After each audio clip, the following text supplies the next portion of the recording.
Good morning student. तो हम लोग पढ़ रहे थे शिक्षण प्रक्रिया के अंतर्गत शिक्षण विधियां। तो आज हमारी शिक्षण विधि है काफी अच्छी विधि है और काफी चर्चित है, काफी फेमस मेथड है और काफी इम्पोर्टेंट भी है। इसका नाम है क्या? समस्या समाधान विधि। ये खासकर मैथ और साइंस वगैरह में ज्यादा यूज होता है। समस्या समाधान विधि यानी कि इसको इंग्लिश में क्या बोलते हैं? Problem solving method. Problem solving method. तो आज हम लोग पढ़ते हैं शिक्षण प्रक्रिया के अंतर्गत क्या? समस्या समाधान विधि। जो समस्या समाधान विधि है यह जो है इसके बारे में पहले बताते हैं कि इसके प्रतिपादक कौन है। हम लोग स्टार्ट करते हैं यहाँ से, किसके प्रवर्तक यानी प्रतिपादक कौन है। तो इसके प्रतिपादक के रूप में आते हैं यहाँ पे इनका जो नाम आप लोग ऐसे भी सुने होंगे। तो ये है सुकरात है और सुकरात के इसके अलावा भी और बहुत सारे मेथड हैं, जिसमें से इनका एक और है प्रश्नोत्तरी विधि। कभी कोई पूछता है कि जो प्रश्नोत्तरी विधि है या प्रश्नोत्तर मेथड वो किसका है, तो ये ध्यान रखिएगा ये सुकरात का है। ठीक है, सुकरात के साथ इसमें एक लोग का और नाम मिलता है, वो उनका नाम है सेंट थॉमस है। सेंट थॉमस इनका भी नाम आता है कि ये इसके प्रतिपादक। मान लीजिए सपोज कभी ऐसा होता है कि सुकरात का नाम नहीं दिया है, तो आप ध्यान दीजिएगा कि सुकरात के साथ सेंट थॉमस का नाम भी आता है। ठीक है, और एक बात और यहाँ पे तो आ गया कि इसके मूल प्रतिपादक, ध्यान दीजिएगा यहाँ पे मूल प्रतिपादक है सुकरात और सेंट थॉमस। लेकिन आधुनिक और वैज्ञानिक स्वरूप में, मतलब आधुनिक जो हमारा चल रहा है या मॉडर्न युग में चल रहा है ये कहा जाए, तो यहाँ पे वैज्ञानिक इसका स्वरूप प्रदान करने का काम कौन किए हैं? यहाँ पे जो है इनका श्रेय जाता है किसको? डीवी को जाता है। डीवी और किलपैट्रिक दो लोग का नाम आता है। तो ध्यान दीजिएगा, अगर आधुनिक की बात करता है, आधुनिक की और वैज्ञानिक स्वरूप देने की बात करता है, ऐसा नहीं कि इन्होंने वैज्ञानिक स्वरूप नहीं दिया था, लेकिन आधुनिकता में वैज्ञानिक स्वरूप देने का जो शिक्षण प्रक्रिया के अंतर्गत इनका जो कार्य दिया गया था, या फिर कहिए कि इनका जो श्रेय है वो डीवी को जाता है। और इनके साथ डीवी के साथ कौन है? किलपैट्रिक है। किलपैट्रिक आप जान रहे हैं कि प्रयोजन विधि के हैं। ठीक है, जो किलपैट्रिक है प्रयोजन विधि का इसको इनको प्रवर्तक माना जाता है। और यहाँ सुकरात है जिनको समस्या समाधान विधि का मूल प्रतिपादक या मूल प्रवर्तक माना जाता है। ठीक है, और सुकरात जो है वो प्रश्नोत्तरी विधि के भी प्रवर्तक है।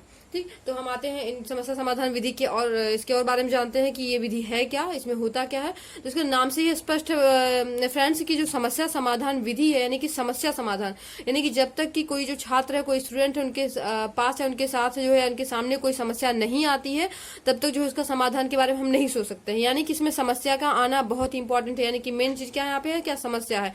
आपको याद होगा जब आप स्टार्टिंग किए थे, या फिर जब स्टार्टिंग में हमने आपका क्लास लिया था या फिर वीडियो बनाई थी, तो आपने देखा होगा मैंने बताया था कि जो शिक्षण प्रक्रिया होती है उसमें सबसे इंपॉर्टेंट क्या होता है? समस्या होती है। देखिए वो आखिर आ गया ना, एक मतलब ये मेथड भी है, यानी कि समस्या सबसे अधिक इंपॉर्टेंट होता है। और उस समस्या के समाधान के लिए हम क्या बनाते हैं? एक उद्देश्य बनाते हैं, और उद्देश्य की पूर्ति के लिए क्या करते हैं? हम शिक्षण प्रक्रिया करते हैं। ठीक है, और शिक्षण प्रक्रिया के लास्ट में क्या करते हैं? शिक्षण प्रक्रिया हो जाती है तो हम क्या करते हैं? मूल्यांकन करते हैं। ये ध्यान दीजिएगा, ये सारी प्रक्रियाएं जो सब में चलेंगी। तो यहाँ पे देखिए जो समस्या समाधान विधि खुद ही एक समस्या समाधान विधि है, तो इसका मतलब क्या? यहाँ पे समस्या का आना बहुत ही इंपॉर्टेंट है, यानी कि बिना समस्या के हम इस विधि को नहीं पढ़ सकते हैं। तो यानी कि यहाँ पे क्या होता है? ये जो विधि क्या होती है? एक छात्र केंद्रित विधि है।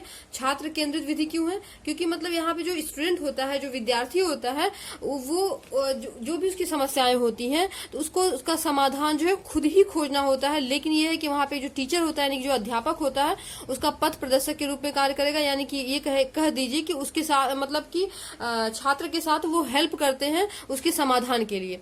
और दूसरी बात यह है कि जो छात्र की जो समस्याएं होती हैं, जो टीचर होंगे वो खुद ही छात्र से मिलेंगे, उनसे बातें करेंगे, उनकी समस्याओं के बारे में जानेंगे। एक तरह से ये कहा जाए कि एक केस स्टडी मेथड हो गया। केस स्टडी आप जानेंगे जो व्यक्तिगत, यानी कि एक अकेले बालक को लेके, मतलब एक अकेले व्यक्तिगत रूप से एक बालक को लेके उनकी समस्याओं के बारे में हम जानते हैं और समस्याओं का फिर समाधान करते हैं। तो बिल्कुल वही समस्या समाधान विधि में है कि ये छात्र केंद्रित है। क्यों? क्योंकि यहाँ पे जो भी कठिनाई आती है, जो भी समस्याएं आती है, जो बच्चा फेस करता है या उसे महसूस करता है, तो उसका समाधान क्या करता है? वहां पे शिक्षक करता है। और शिक्षक जो उसका समाधान करेगा, जब भी शिक्षक इसका समाधान करता है तो कैसे करता है? वैज्ञानिक विधि से करता है। ठीक है, लेकिन एक बात ध्यान दीजिएगा, इसका समाधान वो वैज्ञानिक विधि से कर रहा है, लेकिन ये विधि कैसी विधि है? मनोवैज्ञानिक विधि है। ये विधि कैसी है? मनोवैज्ञानिक विधि है। मनोवैज्ञानिक मैं आपको बहुत पहले बता चुकी, बहुत पहले पढ़ाई भी थी कि जब भी छात्र केंद्रित की बात आती है तो छात्र केंद्रित है, यानी कि बाल केंद्रित भी होगा, वही चीज मतलब बच्चों पे आधारित है। और जब बच्चों पे कोई आधारित विधि होती है तो वो कैसी विधि होती है? मनोवैज्ञानिक विधि होती है। इतनी सारी चीजें क्लियर हुई। देखिए, कोई भी विधि होती है जहां पे अगर छात्र केंद्रित कह दिया तो छात्र केंद्रित का मतलब क्या हो गया? वो मनोवैज्ञानिक विधि भी आ जाएगा, उसमें सम्मिलित हो जाएगा। ठीक है, तो यानी कि ये जो एक बात और है, यहाँ पे चूंकि इनका नाम आता है डीवी का नाम आता है। ठीक है, तो यहाँ पे जो डीवी है इनके साथ किलपैट्रिक का नाम आता है क्योंकि ये इनके गुरु शिष्य थे। ठीक, और इन्होंने क्या किया था, इसके पहले भी प्रयोजन विधि में आए थे किलपैट्रिक। और एक बात और ध्यान दीजिएगा कि जो समस्या समाधान विधि, इसके पहले आपने पढ़ा होगा फ्रोबेल का, मैंने फ्रोबेल का पढ़ाया था। फ्रोबेल में क्या था? Learning by doing. ध्यान दीजिएगा, उसमें क्या था? लर्निंग बाय डूइंग, यानी कि करके सीखना। मतलब जब तक कि हम कुछ करेंगे नहीं तब तक कोई अधिगम नहीं होगा, मतलब कुछ सीखेंगे नहीं। और वही चीज यहाँ पे आ जाती है, ये लर्निंग बाय डूइंग है, लेकिन यहाँ पे क्या आ जाता है? आप ध्यान दीजिएगा, यहाँ पे क्या आ जाता है? लर्निंग बाय प्रॉब्लम सॉल्विंग आ जाएगा, या फिर सॉल्विंग प्रॉब्लम आ जाएगा। मतलब हम कोई चीज सीखते हैं तो सीख के मतलब जो सॉल्विंग होते हैं प्रॉब्लम, यानी जो हमारा प्रॉब्लम होता है और तभी उसका समस्या का समाधान हो पाता है। तो यहाँ पे इसका शिक्षण सूत्र क्या हो जाएगा? Learning by solving problem. ठीक है, और लर्निंग बाय डूइंग जो था किसमें था? फ्रोबेल का जो किंडरगार्टन पद्धति आपने पढ़ा होगा, इसकी पिछली वीडियो में देखा भी होगा, नहीं भी होगा तो फिर आप डिस्क्रिप्शन बॉक्स में जाइएगा और वहां पे लिंक दिया हुआ होगा और इसके अदर पार्ट्स के, तो आप उसमें पढ़ लीजिएगा। ठीक है, इतनी सारी बातें क्लियर हुई। और एक बात और इसमें ध्यान दीजिएगा कि यहाँ पे जो डीवी का नाम आता है, डीवी ने जो समस्या समाधान विधि का प्रयोग कब किया था, या फिर कहाँ से इनका मतलब प्रूफ मिलता है कि इन्होंने समस्या समाधान विधि में अपना योगदान दिया था? तो इनका ध्यान दीजिएगा, इनकी एक बुक है, उस बुक का नाम है हाउ वी थिंक।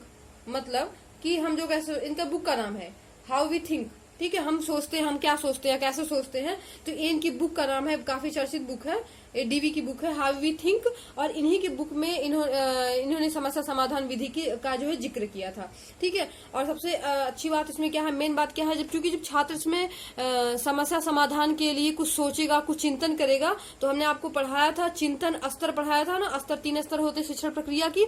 तो इसमें क्या, तीसरे स्तर क्या था? चिंतन स्तर था। और चिंतन स्तर में क्या होता है? बच्चा जो है एक काफी उच्च स्तर पे जाके सोचता है, आलोचनात्मक चिंतन करता है। ठीक है, किसी चीज का व्याख्या करना हो, कि तर्क करना हो, तो वो सारी चीज मिल जाएंगी। यानी अगर पूछता है कि समस्या समाधान विधि में शिक्षण प्रक्रिया का कौन सा स्तर शामिल होता है, तो वो कौन सा होता है? चिंतन स्तर शामिल होता है। ठीक है, यानी चिंतन स्तर से आप समझ गए होंगे कि ऐसे ये किन बालकों के लिए होगा, यानी कि कैसे बालकों के लिए होगा? छोटे बालकों के लिए तो हो नहीं सकता है, यानी कि माध्यमिक स्तर के जो बालक होंगे और उनके साथ साथ क्या होंगे? जो उच्च स्तर के बालक होंगे। यानी माध्यमिक स्तर के साथ जो उच्च स्तर के बालक होंगे वही तो चिंतन कर सकते हैं, वही तो कोई समस्या का समाधान करना होगा, वही तो सोच सकते हैं। छोटे बच्चों के लिए थोड़ी प्रॉब्लम होती है। तो देखिए, यहीं से आपको एक इनका डेमेरिट भी मिल जाएगा। डीमेरिट क्या हो जाएगा? कि ये छोटी कक्षाओं के लिए सही नहीं है। ठीक है, और इनका मेरिट भी हो सकता है कि ये जो चिंतन स्तर का है और ये किन बच्चों के लिए या किन बालकों के लिए है? माध्यमिक स्तर के बालकों के लिए है और उच्च स्तर के बालकों के लिए है। एक और इम्पोर्टेंट क्वेश्चन इसमें क्या है कि इसमें जो एनसीईआरटी है, एनसीईआरटी, आप एनसीईआरटी जानते होंगे, जो एनसीईआरटी है, या इसका हम अलग से आपको वीडियो देंगे, इसका क्लास चलाएंगे। ठीक है, काफी इंपॉर्टेंट है।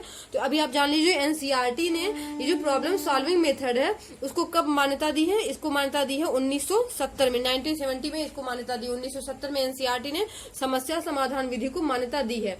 ठीक है, इतनी बातें क्लियर हुई। यानी कि यह जो है माध्यमिक उच्च स्तरीय कक्षाओं के लिए है। एनसीईआरटी ने 1970 में मान्यता दी है। और एक मनोवैज्ञानिक विधि है। इससे क्या होता है? प्रत्येक विद्यार्थी जो होता है अपनी योग्यता, प्रत्येक विद्यार्थी क्या होता है? अपनी योग्यता और क्षमता के अनुसार। ठीक है, ये ध्यान दीजिएगा, क्योंकि यहाँ पे क्या बात आ गई? मनोवैज्ञानिक विधि है, तो मनोवैज्ञानिक विधि है और ऊपर से छात्र केंद्रित है। तो छात्र केंद्रित का मतलब होगा प्रत्येक बालक जो होता है क्या होता है? अपनी योग्यता और क्षमता के अनुसार क्या करेगा? समस्या हल करने का अवसर प्राप्त करता है। ठीक है, आप लोग को नोट करने का मन कहेगा तो आप लोग साथ साथ में नोट भी करते जाइएगा, क्योंकि हम ऐसे ही समझा पाएंगे आपको। अगर लिखवाएंगे तो उसमें काफी आप लोग को टाइमिंग लगेगा। इससे अच्छा है कि आप जो इंपॉर्टेंट चीजें है अभी समझ लीजिए। ठीक है, क्या मतलब है फालतू लिखवाने का, या फालतू ये आपको शॉर्टकट में मिल भी जा रहा है और आपको जल्दी आसानी भी हो जाएगी एग्जाम में इसको तैयार करने के लिए, इसको प्रिपेयर करने के लिए। ठीक, तो इसको क्या हो गया? यानी प्रत्येक विद्यार्थी क्या होता है? अपनी योग्यता और क्षमता के अनुसार समस्या हल करने का अवसर प्राप्त करता है। ठीक है, इनका एक डिफिनेशन देख लीजिए जो कि काफी इंपॉर्टेंट है। इनका डिफिनेशन है इनका गेट्स और अदर ने दिया था। ये जो गेट्स हैं, ठीक है, गेट्स, इनका आप नाम सुनने होंगे, इनका अक्सर साइकोलॉजी में इनका नाम मिलता है गेट्स का।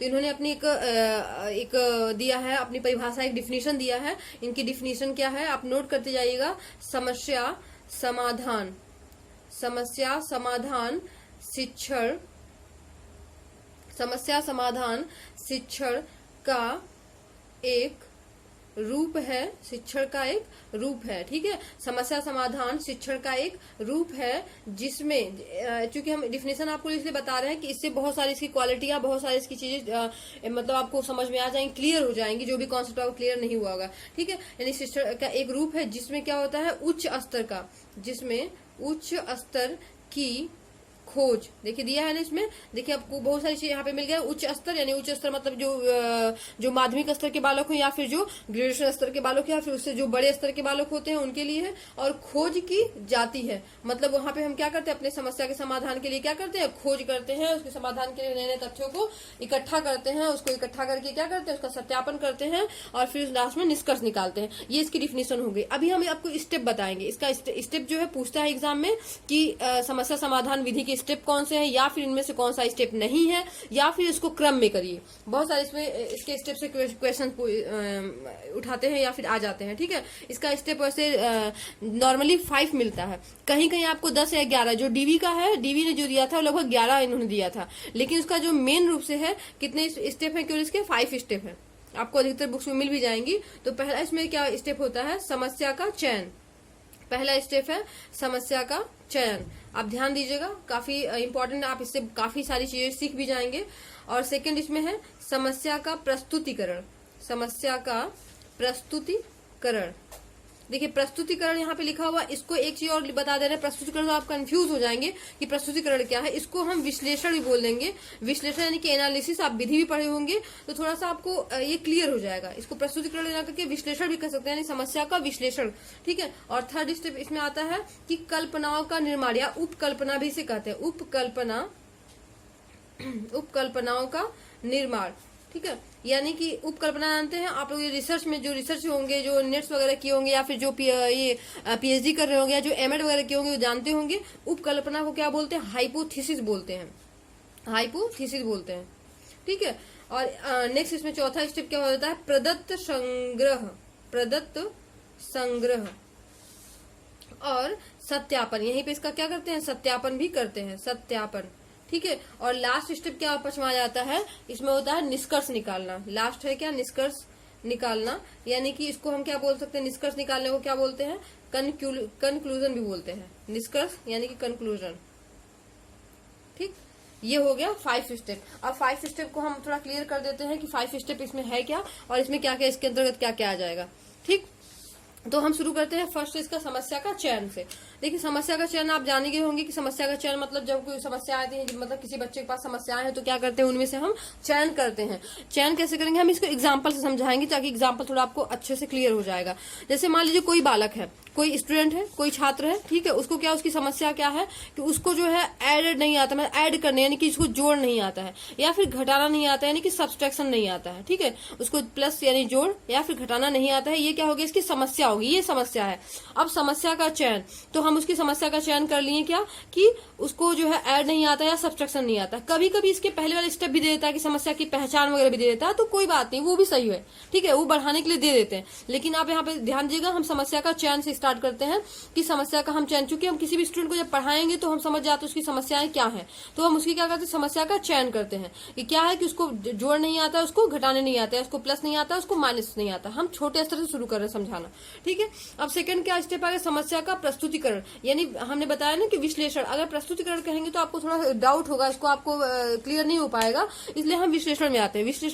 विश्लेषण मतलब जब तक हम उसको उसके बारे में अच्छी तरह जाने न, मतलब उसको छोटा छोटा करके हम उसकी समस्याओं को समझे, विश्लेषण मतलब बताया हम कि छोटे टुकड़ों में जो हम उसको तोड़ के कोई चीज को समझते हैं, उसका विश्लेषण करते हैं। अब हमने इसको समझा, बच्चों को और भी जो पिछली कॉपियां हैं या उसकी नोट्स बुक है या बच्चे से बात करके हमने देखा उसको प्लस और माइनस नहीं आता है, तो हमने विश्लेषण किया कि हो सकता है कि बच्चों को क्या करें, यदि हम बच्चों को क्या करें, नंबर मतलब समझ रहे हैं, गिनती, जो गिनती होता है, या फिर टेबल यानी कि पहाड़ा, अगर हम बच्चों को सिखा दे तो हो सकता है उसको ऐड करना या सब्ट्रैक्शन करना आ जाए, ठीक है। या फिर हम खिलौने की विधि से या फिर कोई गोली वगैरह बना के मिट्टी खिलौने से हम उसको सिखा दे तो हो सकता है बच्चा समझ जाए। तो हम विश्लेषण करेंगे, विश्लेषण मतलब उसको अभी समझेंगे, उसको क्या करेंगे, छोटे टुकड़ों में बांट के हम खुद समझने की, जो टीचर होता है खुद समझने की कोशिश करेगा यहाँ पे, ठीक है। अब देखिए क्या होता है, उपकल्पनाओं का निर्माण यानी कि हाइपोथेसिस।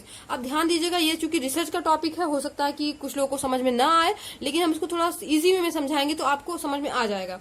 देखिए क्या है हाइपोथेसिस, ये और ये प्रदत्त संग्रह, ये जो दोनों ही क्या है, रिसर्च का टॉपिक है, यानी जो पीएचडी करते हैं, एमएड किए होंगे या नेट की प्रिपरेशन करते होंगे वो समझते हैं।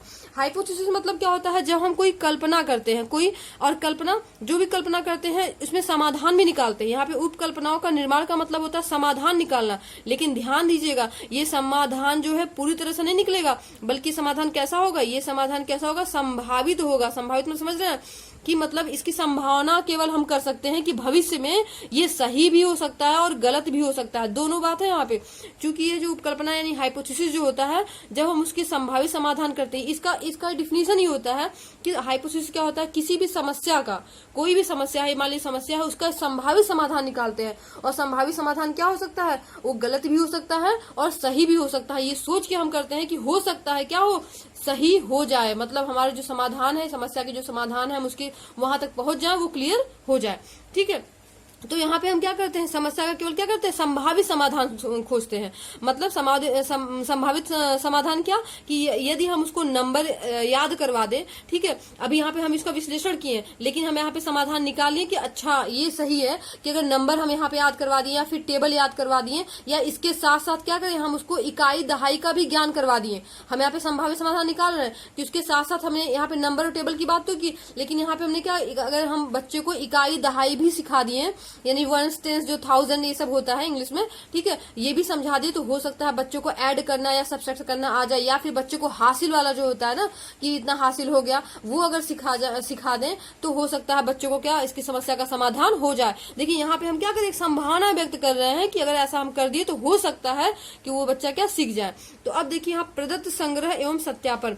प्रदत्त संग्रह मतलब क्या होता है, यहाँ पे डाटा कलेक्शन, इसको क्या बोलते हैं, डाटा कलेक्शन इसको इंग्लिश में बोलते हैं, ठीक है। अब डाटा कलेक्शन का मतलब समझो कोई चीज को जुटा देना, लेकिन आप ध्यान दीजिएगा यहाँ पे रिसर्च का, मैंने पहले ही बोला रिसर्च का टॉपिक है, यहाँ पे क्या होता है, जुटाना तो ठीक है, लेकिन जुटाएंगे हम कैसे, विभिन्न प्रकार के क्या उपकरण का प्रयोग करते हैं, इसमें विभिन्न प्रकार के उपकरण का प्रयोग होता है, ठीक है, विभिन्न प्रकार की विधियों का प्रयोग होता है। ऐसे ही नहीं हम कोई भी डाटा कलेक्शन कर लेते हैं, ठीक है। यहाँ पे क्या होता है, विभिन्न प्रकार के उपकरण या विभिन्न प्रकार की विधियों का प्रयोग होता है, प्रविधियों का प्रयोग होता है, ठीक है, या विभिन्न प्रकार के कौशल का प्रयोग होता है, तब जाके हम क्या करते हैं, डाटा कलेक्शन करते हैं। अब देखिए जब बच्चों को संभावित समाधान हम सोच लें कि अगर हम इसको ये सिखा दिए तो उसका समाधान हो जाएगा, तो हम उसमें क्या करेंगे, अब सोचेंगे कौन सी विधियां यूज करें, हम कौन से उपकरण का यूज, कौन सी प्रविधि हम लाएं, कौन से शिक्षण सूत्र का प्रयोग करें कि बच्चे का क्या हो, समस्या का समाधान हो जाए। अब यहाँ पे हम यही करते हैं कि हम डाटा कलेक्शन करते हैं, इसी के माध्यम से, उपकरणों के माध्यम से, विधियों के माध्यम से हम क्या करते हैं, बच्चे का डाटा कलेक्शन करते हैं। डाटा कलेक्शन मतलब मान लीजिए कि ये आज का होमवर्क है, कल का होमवर्क है, परसों का होमवर्क है, उससे क्या करते हैं, देखते हैं इसमें कितनी गलती निकली, इसमें कितनी गलती निकली, इसमें कितनी गलती निकली, ठीक है। तो डेली का हम क्या करते हैं, उसका वो हम डाटा कलेक्शन करते हैं और फिर सत्यापन लास्ट में क्या है इसमें, एवं सत्यापन, फिर उसको सत्यापित करते हैं। सत्यापन मतलब कि देखते हैं हम इसमें कितना सही है, कितना गलत है, क्यों गलत हुआ, क्यों सही हुआ, उसको सत्यापित करते हैं, प्रूफ करते हैं। और यदि वो प्रूफ हो गया, फिर लास्ट में क्या निष्कर्ष निकालते हैं। निष्कर्ष क्या निकालते हैं कि जो हमने उद्देश्य बनाया था, जो हमने समस्या का चयन किया था, वो हमारा क्या हुआ, रिजल्ट सही आया, मतलब कंक्लूजन सही हुआ। मतलब यहाँ पे हमने जो क्या था, उपकल्पनाओं का निर्माण, हाइपोथेसिस जो बनाई थी, संभावित समाधान जो बनाया था, वो क्या हुआ, निष्कर्ष में सही निकला। यानी सब जब सही निकला, यानी कि हमारा जो समस्या का समाधान हो गया। ध्यान दीजिएगा, ये संभावित समाधान है, वही हो सकता है कि हमारा जो उपकरण सही न हो, सही प्रयोग हम न किए हो, विधियों का सही प्रयोग न किए हो, ठीक है। तो हो सकता है कि हमारा जो सत्यापन हो, यानी कि जो बच्चों ने सीखा है 1 दिन, 2 दिन, 3 दिन या 1 महीने, 2 महीने, 6 महीने में, वो न सीख पाए, और नहीं सीख पाए तो निष्कर्ष क्या निकलेगा हमारा कि बच्चे ने कुछ सीखा ही नहीं, यानी समस्या का समाधान हुआ ही नहीं। तो ध्यान दीजिएगा कि यहाँ पे बच्चे का समाधान, समस्या के समाधान हो भी सकता है और नहीं भी हो सकता है, इसीलिए इसकी ये क्या है, एक डीमेरिट भी है। अब देखिए यहाँ पे क्या हो, डीमेरिट भी निकल गई। डीमेरिट्स क्या निकली यहाँ पे कि बच्चा कभी कभी क्या होता है, जब निष्कर्ष पे पहुंचता है और उसको समस्या का समाधान नहीं हो पाता है तो बच्चा क्या हो जाता है, तनावग्रसित हो जाता है, बहुत चिंतित में हो जाता है कि अब हम मतलब इतना मेहनत किए और हमारा ये जो नहीं हो पाया, या बच्चा जो है बहुत ही मतलब कुंठित हो जाता है, ठीक है। और टीचर भी सोचने लगते हैं कि इतने सारे उपकरण, इतने सारी विधियों के प्रयोग के बाद भी बच्चा जो है यहाँ तक नहीं पहुंच पाया। तो इतना सारी बातें क्लियर हुई। इसमें आपको जो भी नहीं समझ में आया होगा आप जरूर बताइएगा कमेंट बॉक्स में कि आपको उसमें क्या क्लियर नहीं हुआ, ठीक। लेकिन हाँ, इन सारी चीजों को समझिएगा, ये सारी स्टेप समझिएगा, क्योंकि इसी स्टेप से, इसी का नाम कुछ बदल के कुछ और नाम रख के वो स्टेप दे सकते हैं, प्रक्रम दे सकते हैं, तो आप ध्यान दीजिएगा, ठीक है। अब आते हैं हम इसके कुछ गुण। अब इतने सारे हम लोग पढ़ लिए तो इसमें आपको मेरिट्स डीमेरिट्स अपने आप समझ में आई होंगी। जैसे कि इसमें बच्चों का क्या होता है, तार्किक क्षमता का विकास होता है। बच्चे का क्या होता है, तार्किक क्षमता, चूंकि बच्चा तर्क करना सीखता है, तार्किक क्षमता का विकास होगा, करके सीखने पर आधारित होगा। अब बच्चा यहाँ पे खुद ही करेगा, क्योंकि उन्होंने जो यहाँ पे जो टीचर्स होते हैं उसकी हेल्प करते हैं नंबर सिखाने में, टेबल। तो अब बच्चा यहाँ पे खुद ही ना नंबर सीखेगा, मतलब गिनती पहाड़ याद करेगा, इकाई दहाई घर पे प्रैक्टिस करेगा, तो खुद ही सीखेगा ना। तो बच्चा क्या होता है, करके सीखने पर क्या होता है, आधारित होता है। फिर नवीन परिस्थितियों पर क्या होता है, कार्य करने का उसको अवसर मिलता है, क्योंकि नई नई परिस्थितियां, मान लीजिए आज उसकी ये समस्या है, कल कोई समस्याएं और हो जाती हैं, ठीक है। तो उस पर आधारित वो नई नई समस्याओं का क्या करेगा, उसको अवसर मिलता है। ऐसे क्या हो, नई नई परिस्थितियों में उसको सीखने का अवसर मिलता है। फिर वैज्ञानिक दृष्टिकोण, इससे क्या होगा, उसको क्या होता है, वैज्ञानिक दृष्टिकोण का क्या होता है, विकास होता है। वैज्ञानिक दृष्टिकोण का विकास भी होगा, ठीक। और फिर क्या, आत्मनिर्भर और आत्मविश्वासी। और जब वो प्रॉब्लम सॉल्व कर लेता है, देखिए जरूरी नहीं कि वो नहीं सॉल्व करता, हमने बताया सॉल्व भी कर सकता है। और जब सॉल्व कर लेता है तो क्या होता है, वो अपने आप में क्या आत्मविश्वास में भर जाता है कि अरे मैंने तो कर लिया, मतलब मैं ये कर सकता हूँ, ठीक है, मुझ में वो चीज है, मतलब ये मैं इतना इंटेलिजेंट हूँ, या फिर मेरे अंदर वो क्षमता है, मेरे अंदर वो योग्यता है कि मैं ये जो है ये काम कर सकता हूँ। यानी कि वो आत्मविश्वास से क्या होता है, भर जाता है। फिर इसका जो ज्ञान होता है अस्थायी होता है, क्योंकि बच्चा चूंकि एक प्रक्रम से गुजरता है ना, धीरे धीरे करके गुजरता है, तो क्या होता है, उसका ज्ञान क्या हो जाता है, अस्थायी हो जाता है। ज्ञान अस्थायी होता है, लेकिन यहीं पे डीमेरिट्स भी है, चूंकि ये प्रक्रम क्या होता है, धीरे धीरे होता है, ठीक है। तो यहाँ पे क्या कहेंगे, ये बहुत ही धीमी गति से सीखा जाता है, क्योंकि इसमें गति भी क्या होती है, धीमी गति होती है। बच्चे में मानसिक शक्ति का विकास होगा। मानसिक शक्ति मतलब क्या होगा, मानसिक शक्ति यानी कि उसमें तर्क करने की शक्ति होती है, ठीक है। तर्क वो कर लेगा, यानी चिंतन कर लेगा। अभी मैंने बताया था चिंतन जो प्रकृति होती है उसका जो है उसका विकास होता है। और इसके साथ साथ क्या होता है, वो मनन करता है, ठीक है, मनन करता है, साथ में क्या करता है, और उसमें निर्णय लेने की जो क्षमता होती है उसका विकास होता है, ठीक है। यानी ये मानसिक क्षमताओं का इसके अंदर विकास होता है। इतनी सारी बातें क्लियर हो गई। एक बात और है, इसमें कुछ डीमेरिट्स भी हैं। डीमेरिट्स आप जरूर समझिए। डीमेरिट्स में कुछ सारी चीजें हैं, जैसे कि चूंकि प्रॉब्लम सॉल्विंग की बात किया है, तो प्रॉब्लम सॉल्विंग की इसमें बात करेगा तो अब कोई भी बच्चा होगा, तो मान लीजिए वो मंद बुद्धि बालक का है, तो अब बताइए वो कैसे प्रॉब्लम सॉल्व करेगा, ठीक है। तो मतलब धीमी गति से सीखेगा धीरे धीरे, लेकिन क्या होगा, ये अधिकतर क्या होता है, प्रतिभाशाली बालकों के लिए होता है, क्योंकि सभी चीजें नहीं होती हैं कि वो जो है सॉल्व ही कर ले, सभी चीजें नहीं होती कि प्रतिभाशाली जो मंद बुद्धि बालक हो। चूंकि मैंने छोटा एग्जांपल लिया, लेकिन बड़े बड़े ऐसे, चूंकि ये जो बड़े बच्चों के लिए है, तो बड़े बड़े इसमें समस्याएं होंगी, उसमें चिंतन करना होगा, विश्लेषण करना होगा, मूल्यांकन करना होगा, निष्कर्ष निकालना होगा। तो ये चूंकि छोटे बच्चों के लिए थोड़ा दिक्कत होती है, इसलिए यहाँ पे डीमेरिट्स क्या हो गया इसकी, ये केवल प्रतिभाशाली बालकों के लिए है। और सब उसके बाद क्या हो गया, छोटी कक्षाओं के लिए नहीं होता है, ठीक। मैंने आपको पहले ही बताया छोटी कक्षाओं वाले बालक इसको नहीं कर सकते हैं, ठीक। और ये क्या होता है, दीर्घ, मतलब इसकी प्रक्रिया क्या होती है, दीर्घ होती है, और साथ में महंगी भी होगी। महंगी क्यों होगी, क्योंकि समस्या समाधान के लिए, उसके प्रस्तुतिकरण के लिए, उसके उपकरण के लिए, विधियों के लिए क्या होगा, एक सारी व्यवस्थाएं होनी चाहिए, तब तो कोई कर सकता है। और साथ में क्या होगा, जो टीचर होगा, जो अध्यापक होगा, उसका जो प्रशिक्षित रहना जरूरी है। मतलब ऐसे कोई टीचर उसको नहीं सिखा सकता है, ऐसे कोई नहीं बता सकता। और साथ में क्या हो, वो कुशल हो, मतलब उसको सारी चीजें क्या हो, आती हो, सारी विधियों का नॉलेज हो, ठीक है, वो कुशल भी इसके साथ होना चाहिए।